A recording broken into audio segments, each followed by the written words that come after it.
recording. Let me say this for the people at home. People at home. We will not have chapter 6 on the test. 6-1 homework is not due on the day of the test. It'll be due the day of the final, because that's the next test after this test. Cool. All right, we'll start off. Make everybody hate me a little less. It's always nice. You like just a smidge, Jeff? You're almost perfectly orthogonal to the things that I enjoy. But just like this. All right, sorry. Dad's getting out for joke. So we can talk about anything you want to, the practice test, the homework, the last quiz, whatever. Yes? Can we start with 5.34? 5.3 question 5.3. Oh, yeah. Just like what it's asking. Yeah, that's what we all need is like a Strang to English dictionary. Okay. Oh, let me do this before I forget. I guess you already did, John. That's all right. Okay, come back to me. Okay.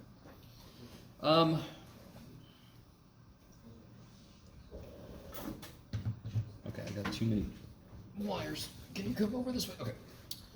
Number 3? 4. 4. Okay. So suppose an n by n matrix E has these columns. Oh, this is one of those evil ones that I make you go back to prime. So looking at 3, if the edge vectors have lengths, guess the largest possible volume of the box. Describe the box that reaches this maximum volume. Okay.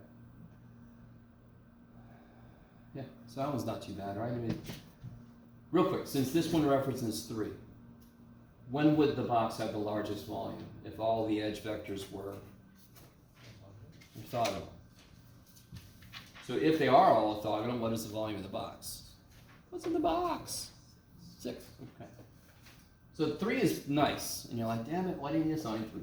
That's what we're doing. So suppose an n by n matrix has columns. That problem 3 becomes the determinant of E is less than or equal to the product of the column lengths. And now you see why. Because if they're not orthogonal, they're going to involve. Give me a second. You can do it, Jeff. You can do it, Jeff. You're going to involve a sine theta. Because when theta goes to 0, the box collapses and the volume becomes 0. Yes? Okay. Did I just give it all away? I don't know. What's it asking?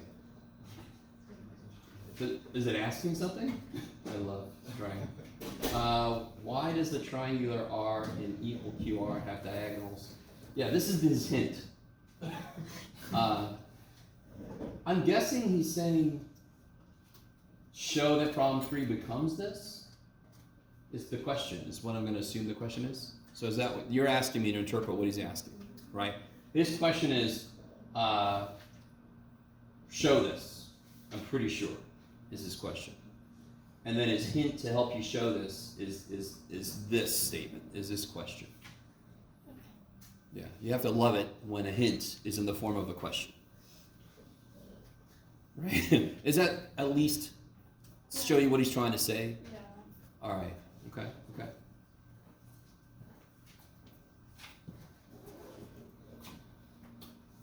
So you know the saying, if your edges are your column vectors, if they were orthogonal to each other, all of them, if they formed an orthogonal basis set of vectors, then you would have the maximum volume.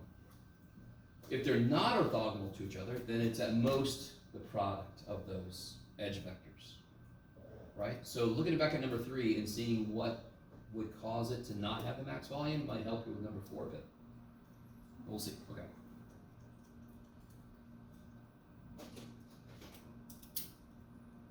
Was that the question of the day? Is that all? That's it. Everybody came for that. Everybody gets up. Yes. This isn't homework related. It's on my mind right now. For the test, are we going to have the same information that you gave us for the quiz? Oh, yeah. You'll be able to use that sheet I gave you, Okay. or that I had many. Wait, Danielle? I had Danielle give it to me. I had 2 people proctor a test room. I think Danielle was here for you guys. Yeah. So if you don't have that sheet, I'll have some with me. I don't know if I have any with me right now, But the sheet basically just gave you the process. What did it give you? It gave you the process for orthonormalizing a set of vectors, is that right? And it also gave you the process for projection? Is that right? Okay. I made it, but I have no idea what. Is the homework that's extra credit due on the day of the test or due the day of final? Yeah, I always forget to say this. Whenever I do extra credit homework, I mostly make it to the day of the final, so I'll go ahead and do that. So on the final exam, I'll be sure to have at least one bonus question from at least one extra credit section. Yeah, I think I only, I can't remember if I made an earlier section extra credit or not off the top of my head. But you have several extra credit ones now. If you got that last homework update, all the ones in green are extra credit. Yeah. So I'll make those due the day of the final. Yeah. And the way that works real quick is I just add it so onto your homework grade. So if you have all the homework turned in and you do extra credit homework, then you have above 100 homework grade. Does that make sense? So when they add it in, your grade goes up. Just remind you guys, I have brought the answer key. That is it. So it's really dependent on if you guys have questions or not. Everybody's kind of looking at me expectantly, so I just want to remind you, we've been through a few of these reviews, and that's the way they work. Yeah. So one question. Yeah. 4.2, 32.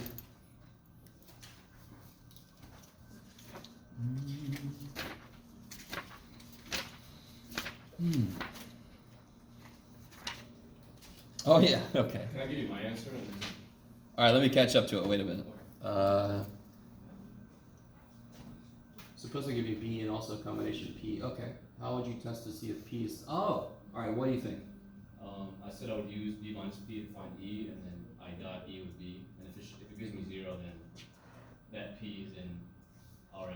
Interesting. So, okay, so how would you test to see if the P I gave you is the projection of B onto the subspace spanned by the A's? I love it. So, yeah, that kind of makes sense, right? If you find the error and it should be orthogonal. Okay. And it should be.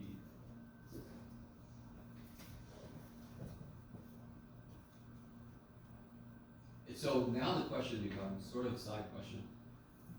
Is it possible to have a error that is orthogonal, but it's not really the projection? Which is kind of a silly question. Think about that. I mean, that's the only way that that method wouldn't work, right? So you have to, whenever you come up, I'm not trying to say it won't work. I'm just saying that's the only way that it wouldn't work, is if that was possible, right? Okay. So just kind of double check and see if that seems even possible. You said if. Sorry, can you say that again? So if I find the projection of a vector, then the error will be orthogonal to, Should be right? to the P. Yeah. So if I find the projection, the error should be orthogonal to the P. So my question is, so do you see how the logic goes? If I find the projection, then the error will be orthogonal. And now what you're claiming is, if the error is orthogonal, then I have the projection. Do you see the difference? Yeah. Okay, so now I'm just saying, make sure that, or try, do what you can. This is a challenge problem. Do what you can to figure out if that actually holds. True for all cases. Yeah. So hopefully, I'm not saying test all cases, because then I'll never see you. You'll miss everything. But that's an excellent starting place. That's that's smart. I mean, why not? But it's just that the if then goes a certain way. We never said it went the other way also. At least I don't think so. But yeah, okay. I don't know you guys get that. That's part of the reason why that one's a challenge. And the 30 right above it, the number 30, it asks if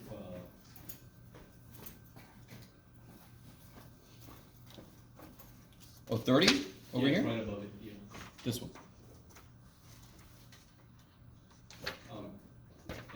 In his answer key, he doesn't prove, but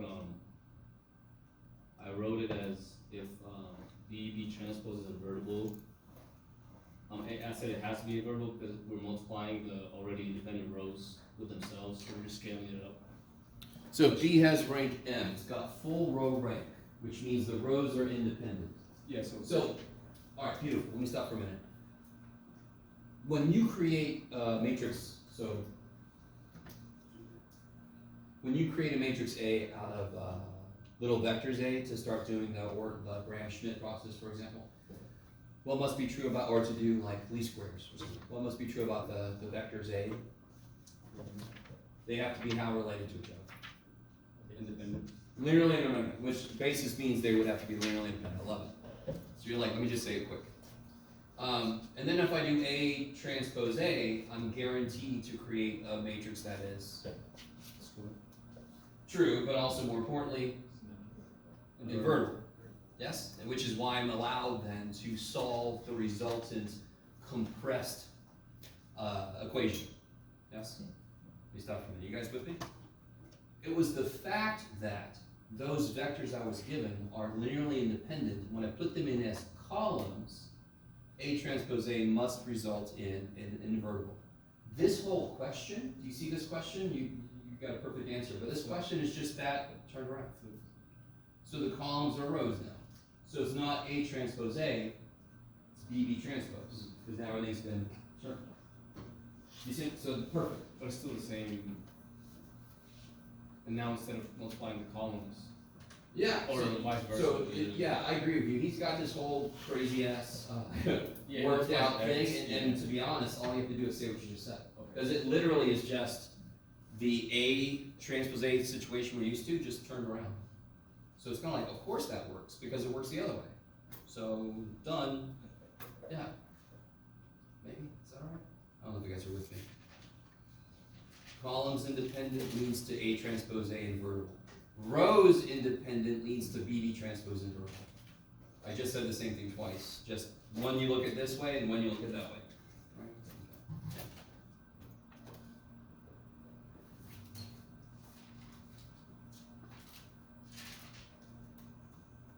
How are you guys doing? You guys doing all right? You guys okay? Has it been a good semester? I'm sorry. For some of you guys, you have me in 2 classes, so I've like doubly contributed to that. So, I love linear algebra. It can be a bit unwieldy, and it can be very amorphous. Right? It can be very like, I always envision it as like right here, and I just can't quite get it. When I was a student, I'm like, oh, what is it? The more recent stuff is a little more concrete than some earlier stuff, right? We seem, as the semesters progressed, we seem to have gotten more concrete, which doesn't mean you can't get some really weird ass conceptual questions, but still. How do you guys feel about these processes, especially since I'm gonna let you use that sheet that I'll let you use for the quiz, right? So you don't have to remember the whole potato thing. That's a bit much to try to memorize that process.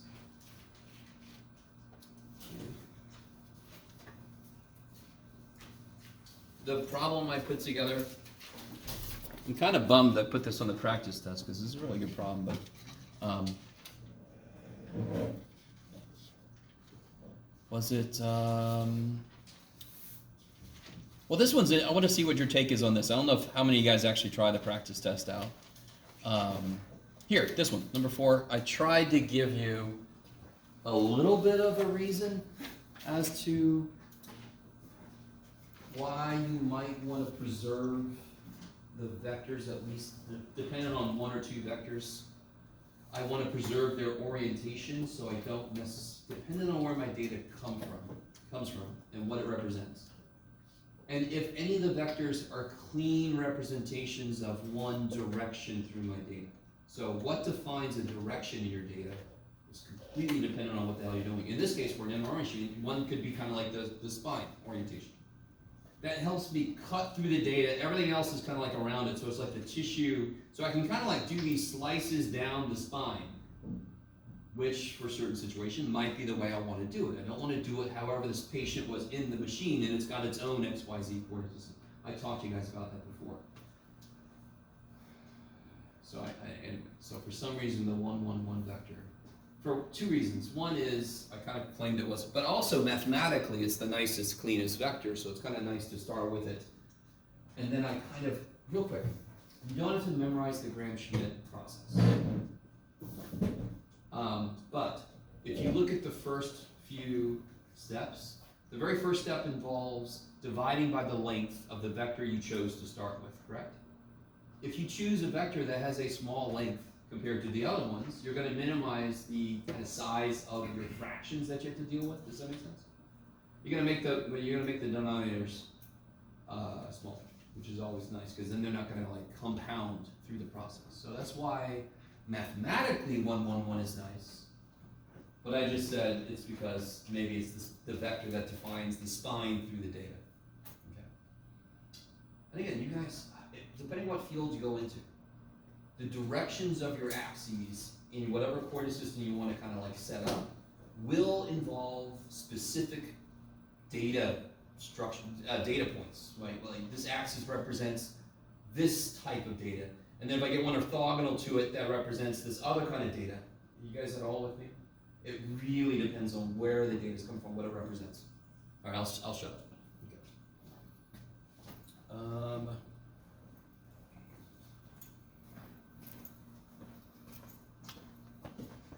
There was a really good, I want to point out something that, I can't remember if I included it in my list, but Strang did put it here, which is good, because somebody was asking me a question from the homework. You're in the wrong chapter, Jeff. It's just the fact that the determinant, here we go, determinant of the transpose is the same as the determinant of the original. Right? Is that cool? I can't remember if I said that or if I wrote that down. So what that means is, if you look back at that list of, and by the way, I'm really sorry that I kind of told you I was going to try to create something. There's no time. One thing I wanted to try to write down for you in better way was this list. Yes, hopefully you captured this in your notes. This here, yes. If that's true, then it must be true for, you could do it, Jeff. What else must it be true for? It's true if if one of the rows is multiplied by a scalar. I can take it out. So what else must be true, considering that the determinant of the transpose is the same as the determinant of the original? Columns? Yeah, if I have this, you could do it, Jeff. There you go, buddy. Then that should come out like that. And of course, you can see why. It's just KAD minus KBC. So of course, the K is a common factor. Whoop-de-doo. A little more interesting when you blow it up to more dimensions, but they all basically come down to 2 by 2 matrices, yes? I don't care how big the matrix starts, your determinant eventually whittles down to a bunch of 2 by 2s. Is that cool? Maybe? Okay. I'm not going to make you do the determinant of an 8 by 8 matrix. Unless I put a lot of zeros in it, yes?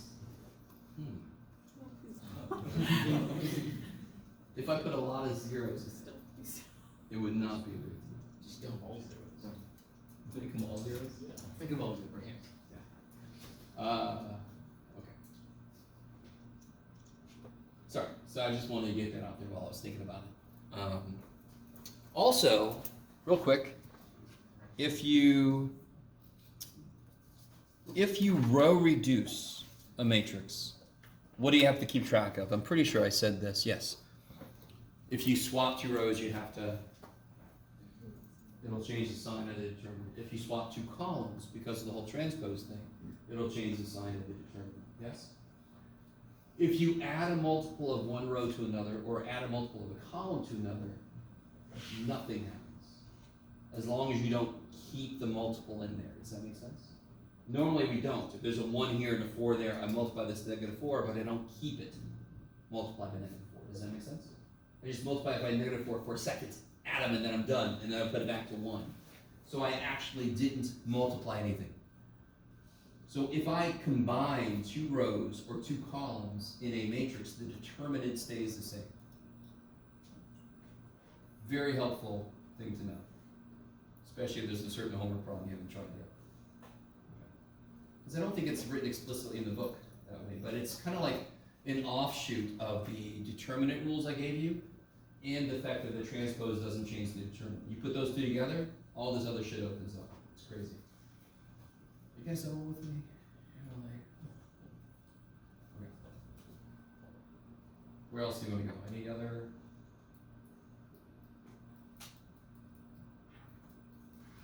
I'm sorry, guys. You guys look beat up. Yes. Number 3 on the quiz. 3. Okay. You know, like talk for yourself, Elman. I know I look beat up. 3 on the Quiz 4. quiz 4. Okay.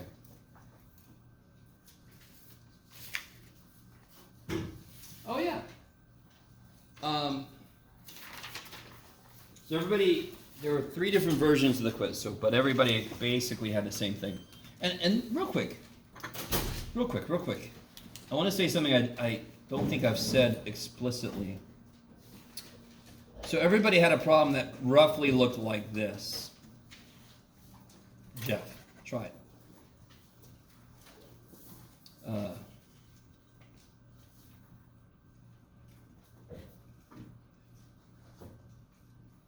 I don't know. Yes? Okay. What's one word you would use to describe that system of equations?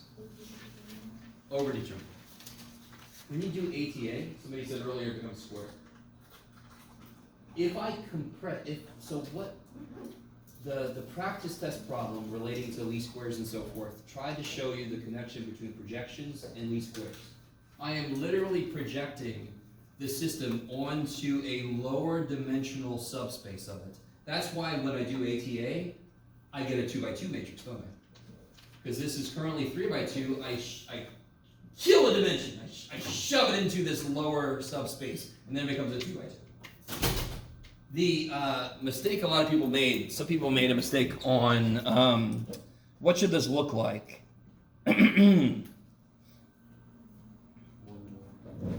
Yeah, 1, 1. 1, 1, 2. What happened to you? 1, 2. 1, 2. 1. Well, no, it should be 1, 1. 1, 1. Oh God, I didn't mean to make this tricky. I really didn't. Here, make this, because otherwise we have the same equation twice, which is really weird. So 1, 1, 2. 1, 2, 1. Is that cool? Okay. And the mistake a lot of people made was this. They put this. Now, 2 things. Why do you think somebody thought that needed to be there? Because they see 3 entries in the columns, yes? But that doesn't make any sense. Because I do this to multiply, right? And my system only has 2 variables in it. So, no. Okay. And then this would be 3, 5, 4. Okay. So, I'm sorry. I'm kind of going off before I even know your specific question, but I just wanted to address one really simple mistake I saw. What's the question? Whoever started asking me. So I got down and I got the inverse of A transpose A. Yeah. I'm stuck on how to proceed in that. Oh! Alright, so you set this up here, yes? On part B. And when I said set this up, I didn't take points off for this, but I meant, what is this matrix? What is this vector? Yes? Don't just plop shit down. But in the next step, you guys actually multiply it down. That's fine. So once you get A transpose A inverse, you just apply it to the other side directly. You'll know what this vector is. This vector is easy as shit, yes? Because you just do A transpose times B. Is that cool? So you just get whatever this vector is, and then you just multiply it by A transpose A inverse. How do I solve A transpose Jeff? How do I solve a problem like myself? Okay, how do I solve this? What do I know is true about this? Invertible. Somebody's really big on the squareness. It's a total square, man. So if I multiply both sides on the left,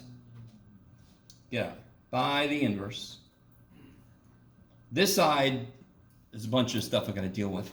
But this, so then I get my answer, yes? Okay. And that, of course, is now, if I have invertible matrices, matrix equations become almost exactly just algebra, right? Because how do you solve 5x equals 7? I apply the inverse of times 5 to both sides. So how do I solve ATA x equals ATA? I apply the inverse of ATA to both sides. Yeah. And all of this hinges on the fact that A is created from linearly independent. If the A wasn't made from linearly independent column vectors, that would not be guaranteed that it was in B.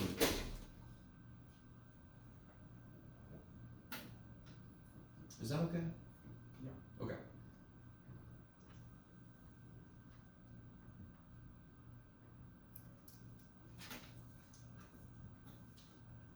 I just wonder if you guys really believe I didn't bring anything.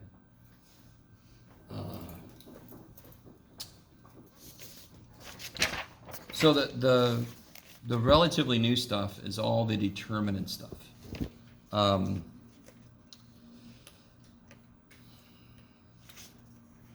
Kramer's rule,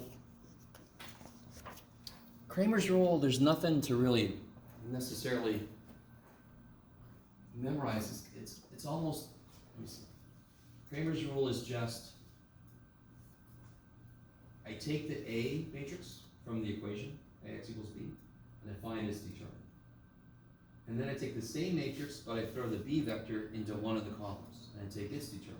And then I take the ratio of those two, and that's equal to the answer for whichever column I chose. Yes? Does that sound vaguely familiar? I mean, that's basically what Kramer's rule is. So again, here, let's do a very quick 2x2, is that okay? Or do you guys want to do a 3x3? 3x3, okay. Do you want to do this one? Sure. So I kind of like doing the problem like this because by the time you get to C, you have to know the determinant of this, which is exactly what I already had you do. Yeah. So I like to ask you to do something kind of intensive, but then I make you, and then you already have it for some other questions. Does that make sense? So you don't have to keep making a bunch of different determinants. So I've got 2, 3, 1, 4, 1, negative 2, negative 1, 5, 3, x, y, z, whoop, equals 0, 5, 2. Okay. So one determinant I need is the determinant of A. I doubt I'm going to have a problem where I'm going to let you just get the answer straight from your calculator. But you can always check your work in your calculator. This determinant should not take you too long, right? I'm not going to give you, like I said, an 11 by 11 matrix with no zeros and say, do the determinant. Now, I could, and you have to realize that it's not linearly independent, and therefore the determinant would be 0, yes? But I'm not going to do that because somebody's not going to notice and go, okay, here we go. Oh, shit. No. Okay. So can you guys, what is the determinant of this one? Is there any better row or whatever to pick? All right, let me say, has anybody done this determinant already? All right, you guys, right here. Hey, look at me. You guys, right here. Hey, can you guys expand that around the first row? You guys expand it around the second row? Yes? And you guys expand it around the third column. Oh, if you don't know what I mean by that, just let me know. Does everybody know what I mean by that? Take the libraries around there. Yeah, so I'll do here. I didn't have anybody do the last row, so I'll do the last row. So it'd be negative 1. Now you gotta be careful about something. Plus, minus, plus, right? So you can always write this down for yourself. Become a minus. So that'll be positive, negative 1 times this determinant. Yes? Minus 5 times bam, bam, bam, bam. So all the parts that are not in the same row and column as the number I'm looking at the moment. Plus 3 times bam, bam, bam, bam. Now, at the end of the day, we should all get the same answer. That's mine. I didn't tell anybody to do that. So nobody do that. Everybody do the other one that I told you. What do I get? I don't know. What did I get? Ooh, I got the answers. Oh, okay. I bet you I forgot a negative somewhere. Sounds like something I would do.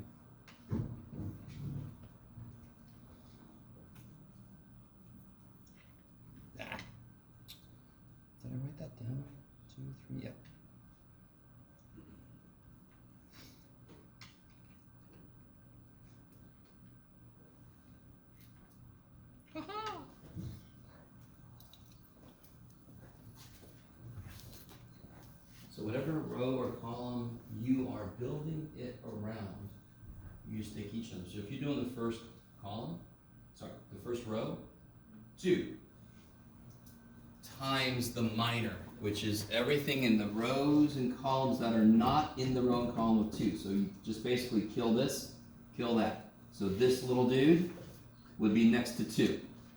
This is what I meant by earlier with, I don't care how big your matrix is, it'll always whittle down to a bunch of 2 by 2 determinants.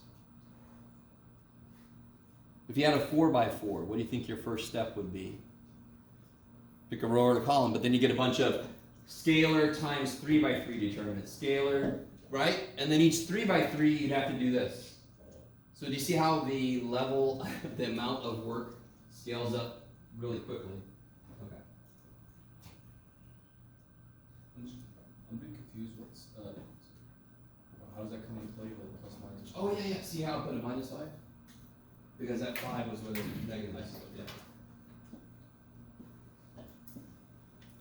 And again, it's kind of like this process itself is a shortcut. This thing we're doing right now is a shortcut. As a part of that shortcut, you have to remember this business, right? I started, the first day that we did determinants, I started to show you the long cut, yes? And there was no way else going to do it all the way out, but yeah, okay. And when you do that process, the pluses and minuses come out naturally because of the row swaps you have to do.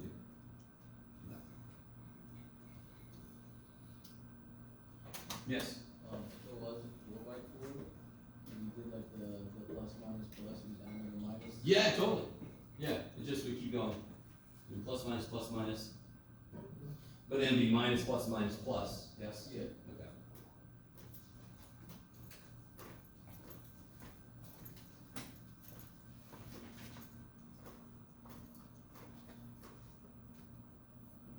Okay. Okay. Are you guys getting 17? I hope so, because that's what you should be getting. So it does not matter which row or column you pick. And that's why you always pick the one that's got the most zeros. And in this case, just pick one. There's no zeros. Okay. The one we're looking at wants me to figure out the Cramer's rule part. So what is the other matrix that I need the determinant of? For example, to get X. How do I build the matrix that I'll then need the determinant of to lead me to answering X instead of Y or Z? Take A and do something. Take A. Take the answer vector and in first column, because that first column. Yes? So I'm going to place, so to get X, I create what I'm going to call B1, which is this matrix, but the first column is now 0, 5, 2.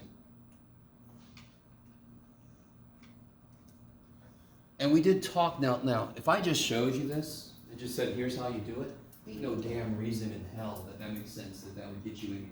Yes? That doesn't make any sense. No, really? Yeah, Jeff. Way to get around to my point of view. That doesn't make any sense. But you saw it happen. You saw it work. We developed this process together. So on the end, when you're doing the problem and you're doing the steps, even when I just did it myself, I'm like, that is trippy that this works. But I know it does because we proved it. So this determinant is a little bit better, yes? If you choose anything other than the first column or the first row, I don't understand you quite, because there's a 0 there. That's awesome. It's going to kill one of my problems. And again, this is not life lessons. Is that okay? So then when I build this, if I choose the first row, 0 times who cares? I can just jump straight to 3. Well, how do I write that? Let me make this determinant there. So 0 times who cares? Minus 3 times, right? Plus, minus, plus, right? And what's the little minor? And then, of course, 5125, yeah.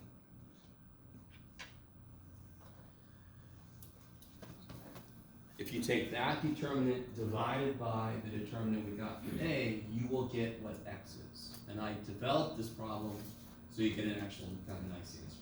Right? I figured you might be tired of getting weird ass fractions, so you get a nice whole number if you do this correctly. If I remember correctly, I think you do. I think I tried to make that happen. Did I make it happen? I think I did. They're nice. They're really nice. Okay.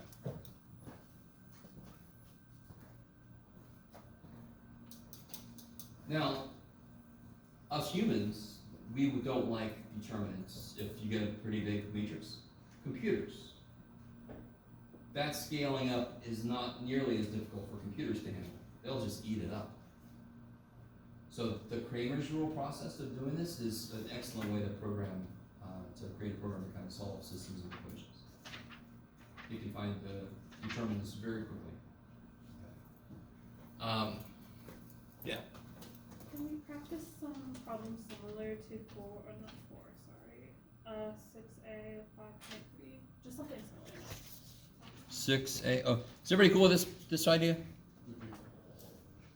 So if you do this, I think you get. Is this the one you get 34? Well, here. What do you get? 15, 19, negative 57, 25 plus 22. You get negative 34. Is that 35? Did you do that right, Jeff? No. There you go. And negative 34 divided by 17 is negative 2. So then the answer for x is negative 2. To get, I'm just pointing to it, you can't see it. The answer for y, I would just do it again, but I would put 0.52 here. Yeah, so Cramer's rule is really straightforward. And it works no matter how big your system is. Okay. So you're asking about which section? 5.3, 6A, just like problems similar to that. Oh, so, okay.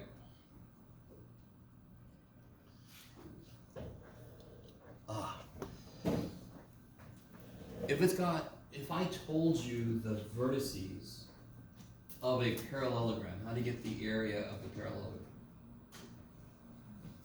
I'm sorry, not the vertices, the vectors, I'm sorry. The vectors of a parallelogram sides. The vectors that define a parallelogram. Are you guys all cool that my little arms here have defined a parallelogram? If you make a parallel arm, I just don't have.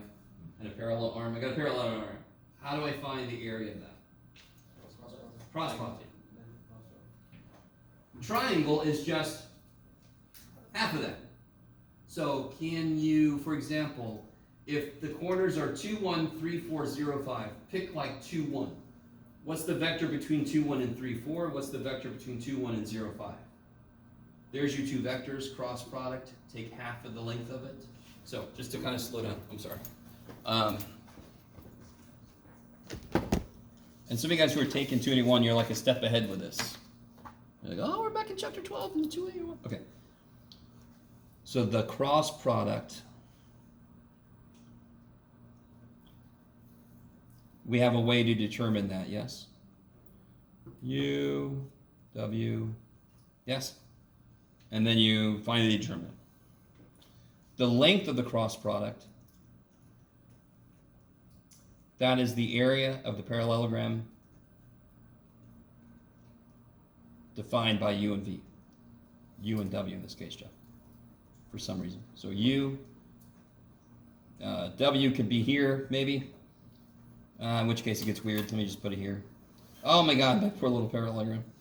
All right, here, U, W, bam. That would be the area of that. So if I want the area of this triangle, where this is one vertice, this is another vertice, this is another vertice, that would be 1/2 that. So how many ways are there to do this problem? Quite a few, because you can make your vertices. I would pick one vertex, build a vector off of it, and build another vector off of it, and then cross those. That'll give you the area of the parallelogram, and then you cut it in half. Is that cool? I can't remember this book. There is another way to do it if they just give you the vertices, but But let me see. I don't know if he gave that to you, but I almost don't care because finding the vectors is quick. So why would I want to remember a whole other way to do it? But is that okay?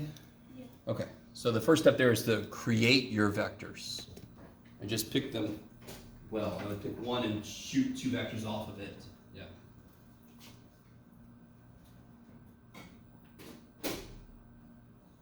Could you find the third one and then multiply the W by the orthogonal one? How do you know it's orthogonal? Okay, That is an 89.8 degree angle. So no. No. So in general, I mean, if somehow I knew it was orthogonal, so based on height. then it's just 1/2 based on its height. Yeah. And to be honest, did they say? Okay. Did they say which one was it again? I'm sorry. 6? Oh. Yeah. Okay. There's a whole other way you could do it without doing the cross product at all, but I'm not going to say. Haha. I mean, it's equal amounts of work. It's just using the sign because you have. If you choose a base, how do you get the height? Would be if you have this side as the hypotenuse, it would be the sine Of the angle times the side, but then you have to find the angle, so that's a whole other thing. So don't worry Isn't that just the same thing? about it. Tom? Isn't that just the same Yeah, thing? that is equal to, not that, but the length of the cross product is the length of u, length of w, sine theta. I don't think the book officially tells us that. I think I told you that, but I don't think Strang said that. But yeah, that is all it is.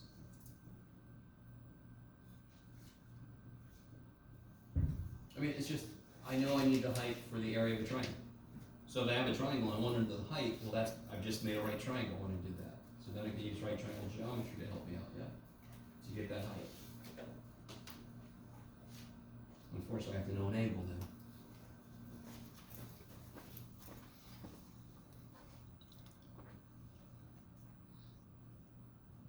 then. What was the one we were talking about, Anahita? Just out of curiosity. Like, The one that we were in the Math Science Center. oh, that one was, question 8 of 5.2. Yeah. Quick. Yeah. That's where what I told you earlier is going to come into play. If you combine columns, the determinant doesn't change. And if you have, I don't think the element comes into play, does it? Yes, it does. If you have a scalar multiple of 1 column, you could pull that in front, and it'll be that times the determinant of the remainder. Yes, you guys kind of, just like with rows. So that's where, number 8's where those come into play in a major way. And I'm not the biggest fan, because I remember when you first showed me this, I was looking at it, I was like, what's the size of this thing? Okay, so this is one huge thing, yes? Yeah. This is the first column vector, second, third column vector. The way he's kind of like put it all in one big row, you kind of get lost in the sauce, yeah.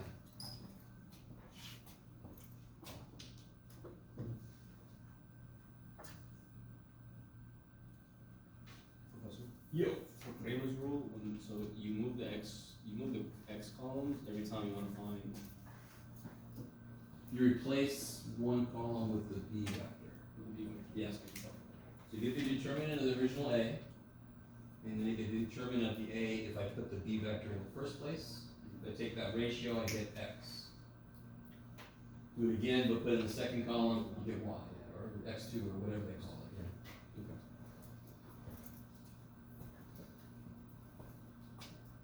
Okay. So this, huh? Yeah, I got the answer to it. You want it? Okay, I can give it to you guys. Sure. It's 2 pages. So make sure you get 2 sheets.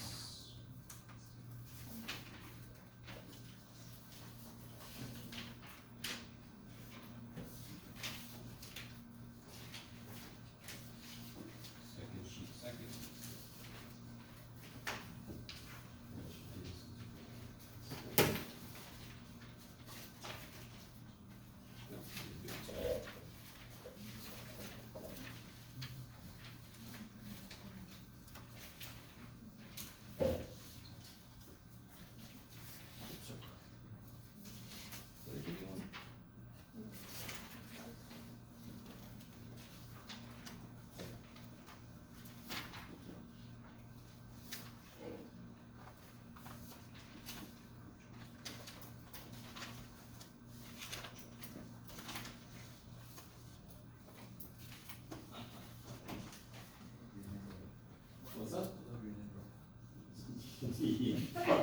You are following to everyone else. Me included, to be honest.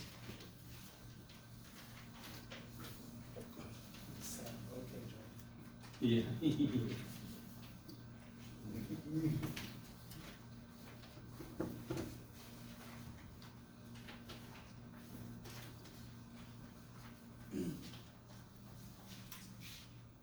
want to take one and do the other? This is the other one.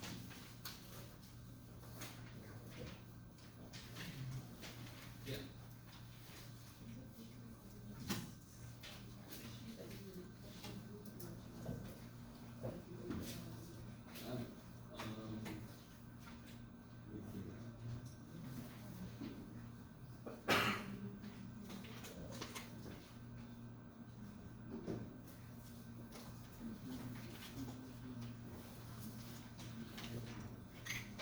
Oh, I see. Yeah.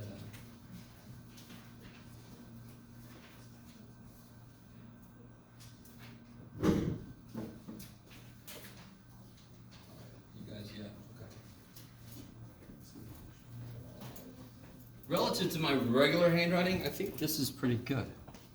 Did an okay job here, yeah? You don't have to say, don't. For the most part. You're gonna give up that paper, you give up the quiz. Yeah, I don't think I. Oh wait, here. I see him poking out. Yep. Okay, good. Yeah, I lost one. Okay. This is the sheet that you guys got for the quiz. It's got the process for. I might not have enough here because I think I was using the right notes at the time. Everybody else?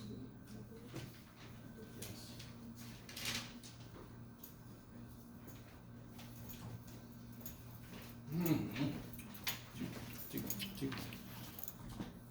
What is our second spring break? Is that anytime soon? No, it's okay. We don't have a second spring. I'm sorry.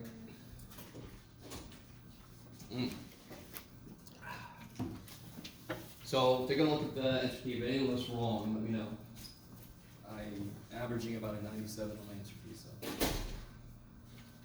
almost always get something a little skewed. yourself?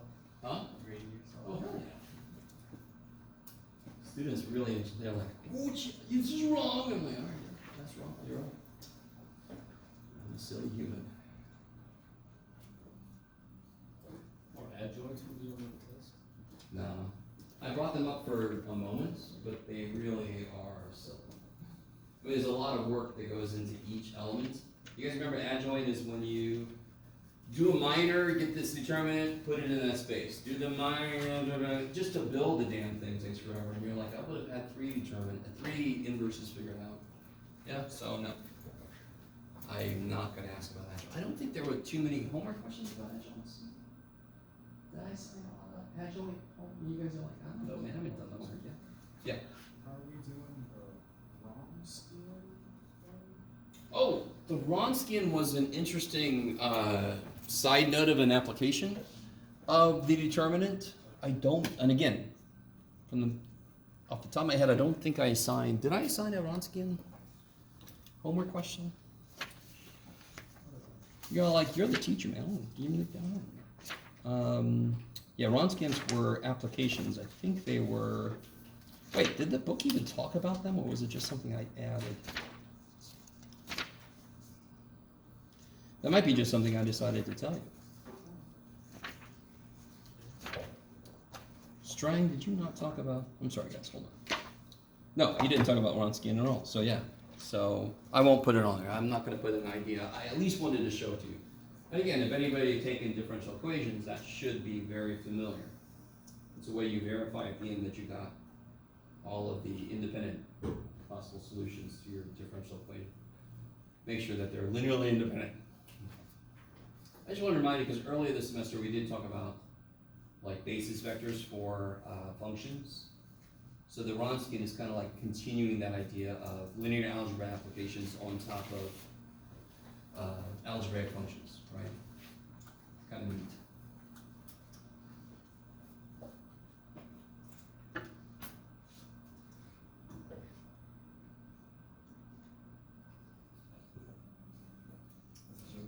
Yeah.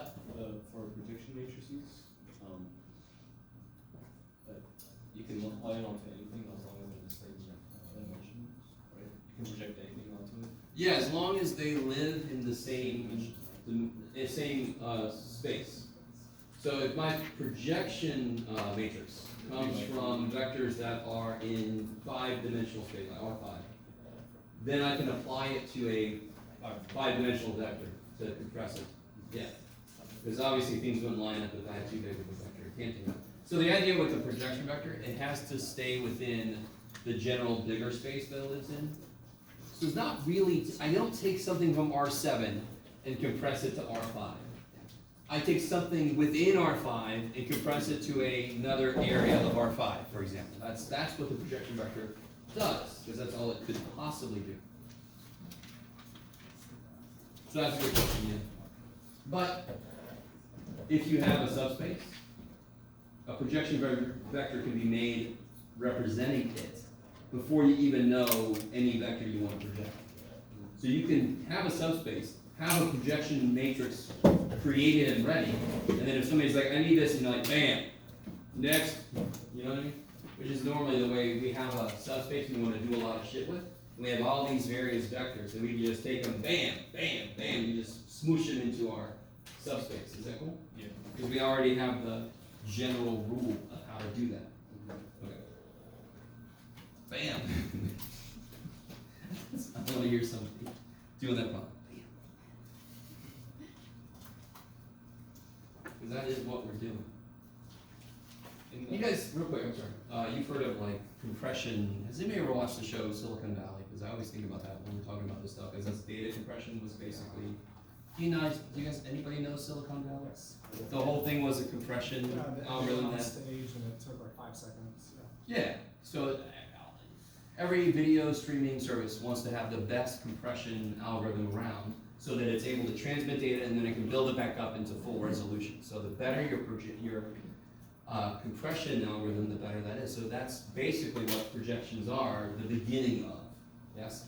It's just projecting it and then extracting it back. You guys see what I'm saying? And it's that extraction back that is the trick. So the better compression algorithms have better processes for self-checking, for example. Anyway, I'm sorry.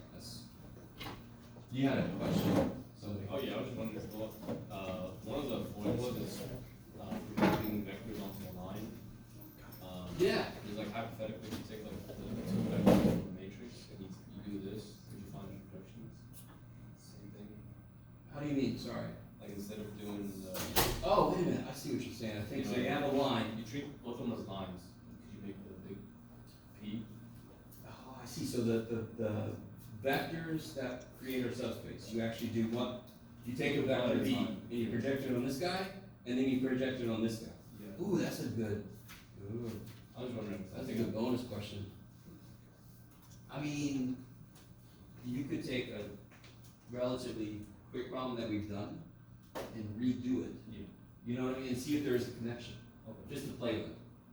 I'm not going to tell you. I want you to play with it. Okay. Yeah. I guess so.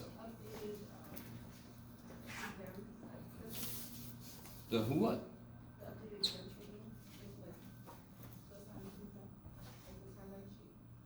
Oh, that.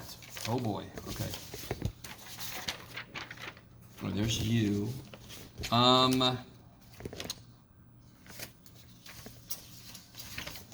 Give me a second. I think I have one. Aha! No. That sounded good, but it wasn't. Is this it?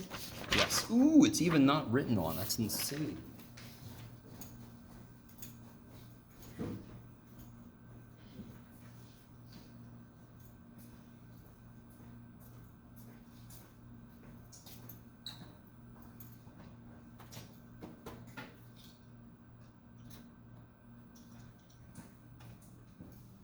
By the way, I wanna say, I know a few people left, I'll probably say this again. I appreciate a lot of the hard work you guys are putting into this. I know Strang can be difficult to work through. And I know also that I haven't done this in a long time. So before the semester started, I tried to reacclimate myself with all this stuff. It's stuff that it was one of my favorite classes when I was a student, but I haven't taught it. Did I tell you how long it's been since I taught this last? 9 years. No, this class was 16 years. My 281 was 9 years. Yeah. So it's a topic I love. I love this, but I haven't lived in it. You know what I mean? So I'm always concerned that I'm not giving it to you as concisely as I could. So I appreciate you working through the book and me. So. To be fair, you're straying. Huh? You're straying. To be fair. True. Again, I think I told you guys earlier, if I do teach this again, this is an excellent companion to read after you've worked through the problems. It's a really good conversational approach, but anyway, it's not helping you now, and I do apologize for that, but I didn't want to rock the boat.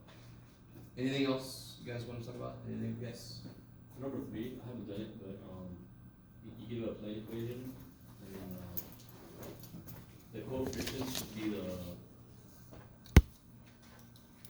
Oh yeah. Okay, this is a really good problem.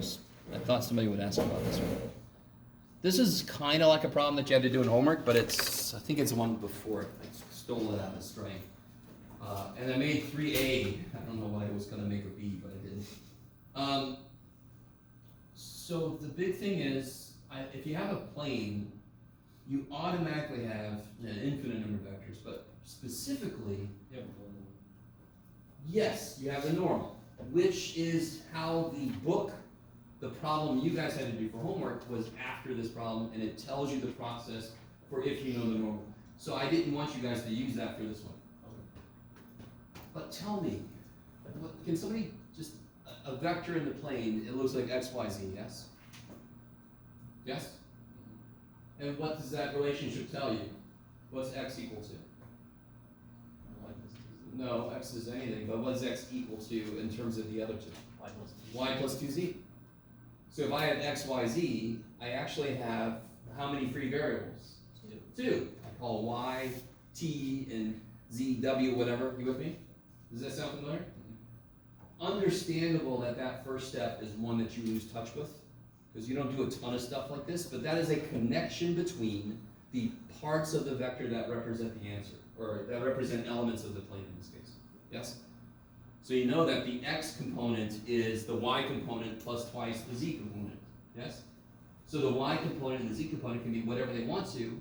That leads to 2 basis vectors, which we know we need for a plane. So it kind of makes sense. If I have an equation of a plane, it somehow has to lead to 2 basis vectors, because I need 2 basis vectors to have a plane. So it's really nice to see how they kind of like dovetail into each other.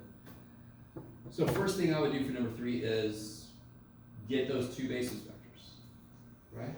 You can work backwards. Isn't the e in this case 1, negative 1, negative 2? Or no? No. Oh, I see what you're doing. E would have to lie along that line. Okay. But do you see why it's not equal to that? E depends on whatever B is, right? Doesn't E depend on whatever B is? So what you're really saying is 1, negative 1, negative 2 is orthogonal to this plane. It is parallel to E then. Does that make sense? Because E depends on B. Here, E is small. Here, E is big. Yes? Yeah. But they all have to be parallel to 1, negative 1, negative 2. So be careful. Don't say E equals that. But you know that E is parallel to that. Right, it has to be. Yeah. So are there possibly other creative ways to do it without trying to tease out the basis vectors? Sure. In fact, the book method is one of those ways. Yeah. I can't remember what problem that was. It was on forward. It must have been. Yeah, it was supposed to.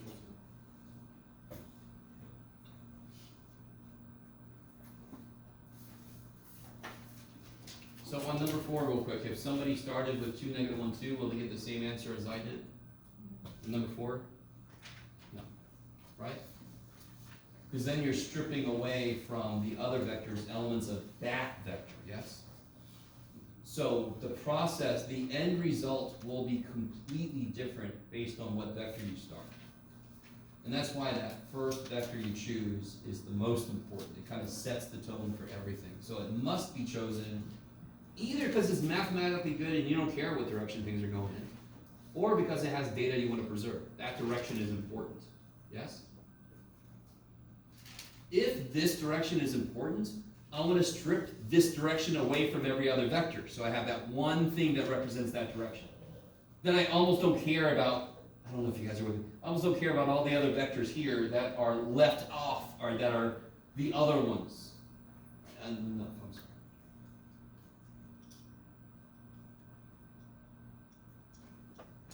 Did anybody do number, I think it's 2, let's see. No. Yes, number 1. I don't know if anybody did B the long way, but on my answer key it showed you I kind of did the short way. But if you did B the long way, you'll see the process you did in A happening in B at one point. That's the point of it. It is least squares projects the problem into a lower dimensional space and then solves that problem. Projection just takes it and projects it and says, done. Yeah? Maybe.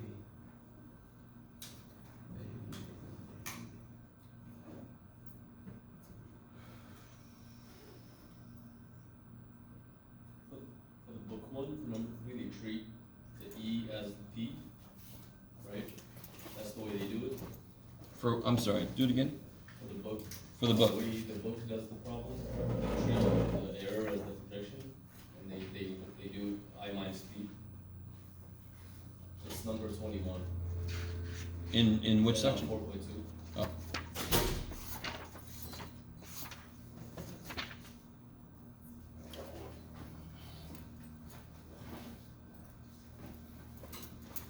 Man, real quick, you ever watch that Twilight Zone and the guy survives an apocalypse and he has glasses and he loves to read and then he steps on his glasses or something? Nowadays, I love to read and I'm like, I can't see shit anymore. That's gonna happen to me. All right, 21. To find the projection matrix, this one, yeah? Oh, here, okay, same, okay, this is the problem, yeah. Write down a vector E that is perpendicular to the, oh, so, this vector E, he shouldn't have called it frickin' E. Because it's not the E. It's not the E, okay. It is just a normal, yeah, so it's really dumb. I understand, I forgot you did that. It should be N. Just saying, okay. In fact, if you look up, Yeah, they call it- projection matrix on to something using a normal vector, you'll see N, NT, NT, N. Yeah, E with E, does it make sense what I said? No, yeah. So his choice was confusing. Yeah. Which is weird for him.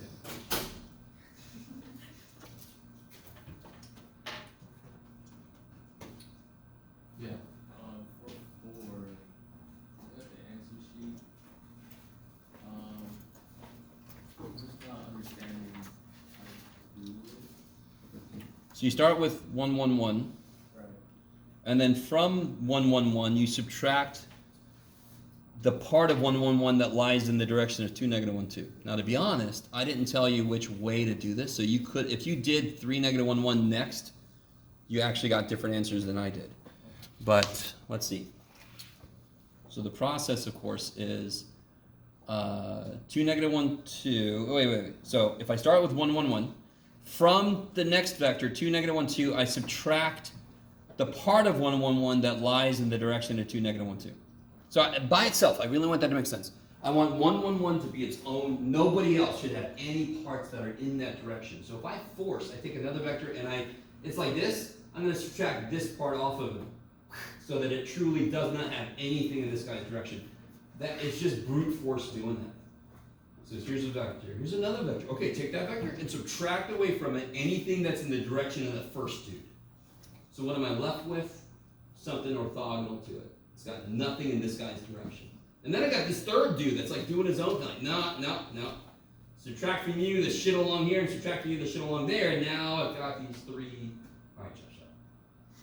So that's what you're going to be able to have from the handout, from the quiz. You can have that for the test. So that's just the process, right? On the practice test, I learned my lesson, and I just gave you the vectors as just a set of vectors instead of calling them V. I'm sorry. I just didn't even think about it. I was just like, here's some vectors.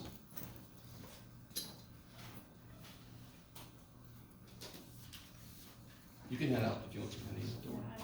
I won't take it. I'll ask a question. Okay.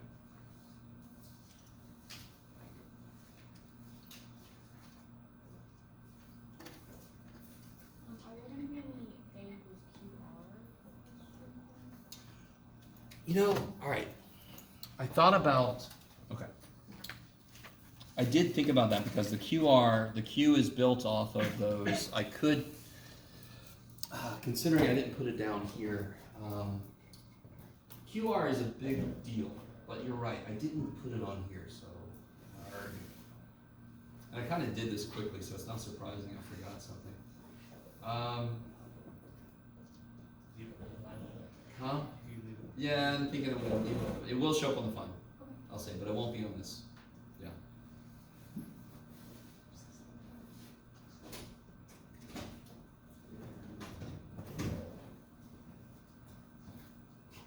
And then you also said there's Yeah, I'm assuming, yeah, no, you don't have to turn in 6-1 homework yet. You don't, 6 is not gonna be on the test, but when you come back, we're gonna basically review 6-1 real quick and get right into 6-2.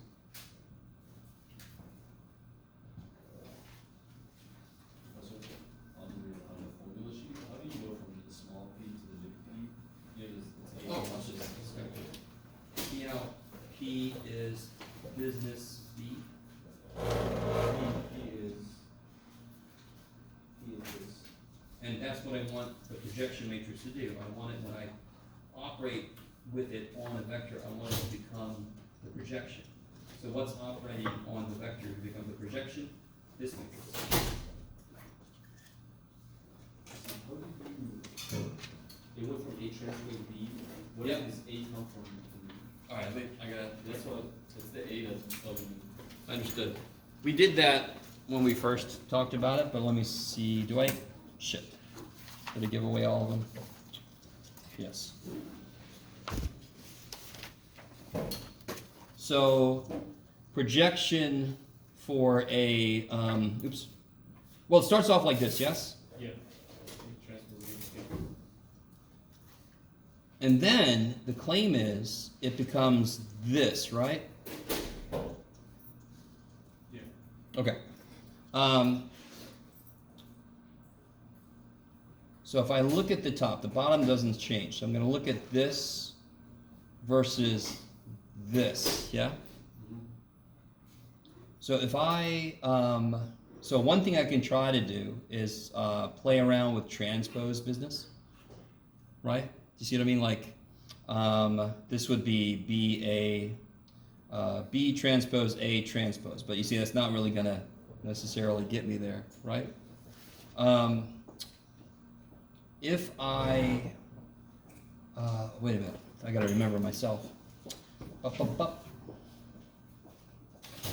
Do this clean.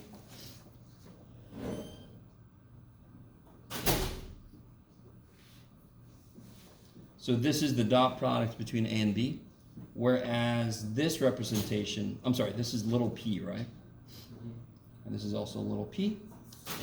This representation is the outer product. Yes? So if I, for example, if I play around with this guy, this would be A transpose A transpose. Right, just the top of that? Okay. It would be A transpose A. It would be A It transpose would be the same. A transpose, yes? Are you with me? Well, you're transposing it twice, doesn't it become A? Well, no. So what I'm saying is, all right, what is A transpose A transpose? It would be A transpose A. Am I wrong? So what is A You're just flipping. B transpose? Let's do this. It's B transpose A transpose. B transpose A transpose. Oh yeah, I'm sorry. I'm thinking one step behind. A transpose would officially be A this A transpose times A. Yes. Okay. Okay, yeah. All right. So that's not going to help. Let's see. See if I remember what got us there. Can they simply just move the D's around? No. No, right?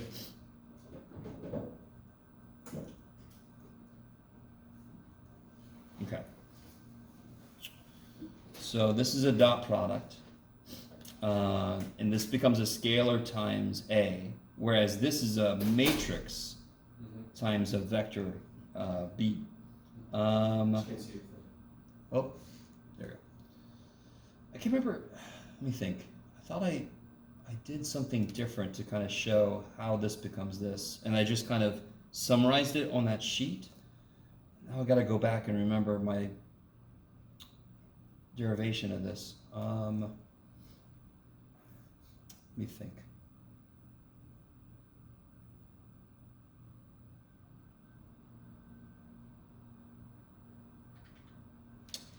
Because this is key. This is how you figure out what big P is.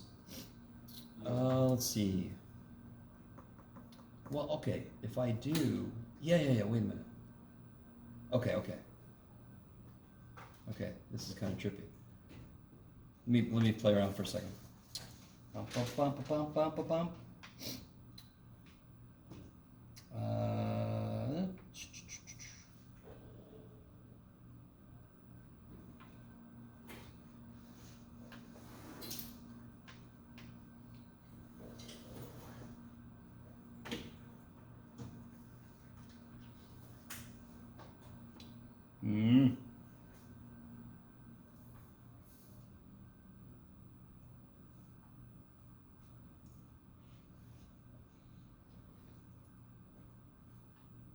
Oh, I don't want to take a billion years here for anybody. If you have a question, let me know. Otherwise, I'm just going to play around with this for a minute.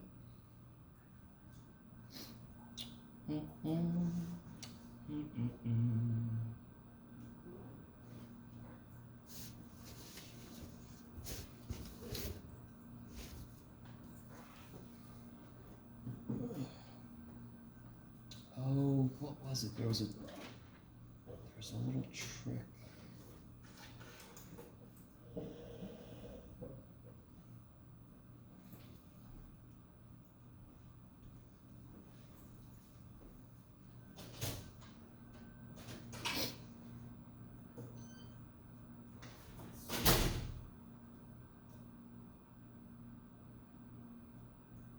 Yeah, this was.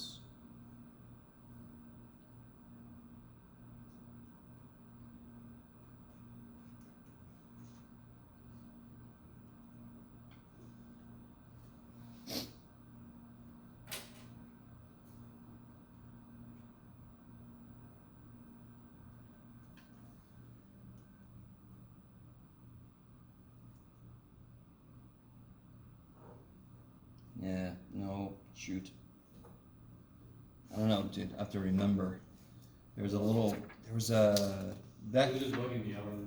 that list just captures the results, Yeah. but there were other steps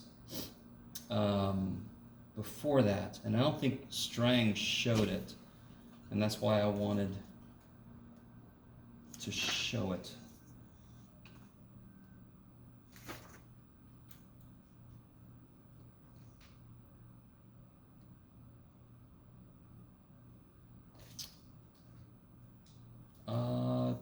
No, he didn't.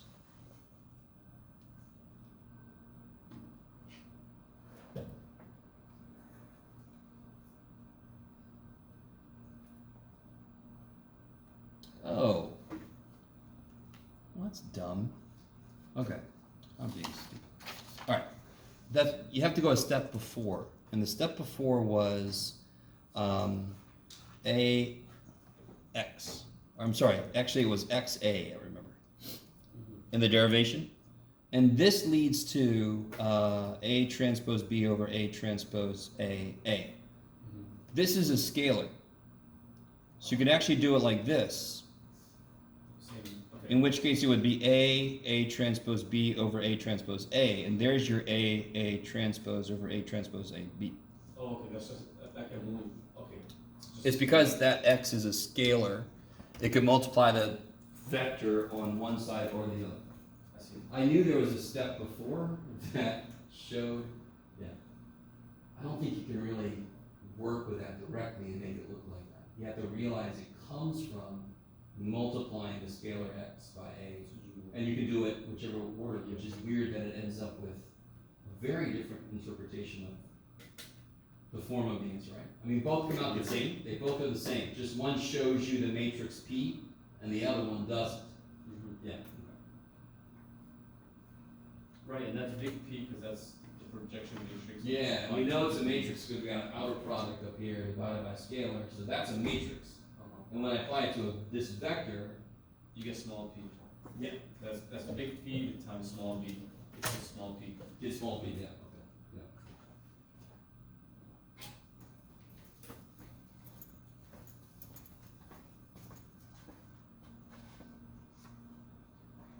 Do you have another copy of these? I think I gave away my last one just now. No, I have one. I'll bring more hard copies in case anybody put a lot of notes on theirs, because you can't have any with notes on them. Alright guys, Thank you. that's enough, I think. Yep. Practice this, copy of it. Take a picture of it. Oh, here, I do have another one. Can I take a picture of it? Of course. You got it. Or you can have it, I guess, because you have one, right? I have one, yeah. Oh, practice. Oh, thank you. Sure. have.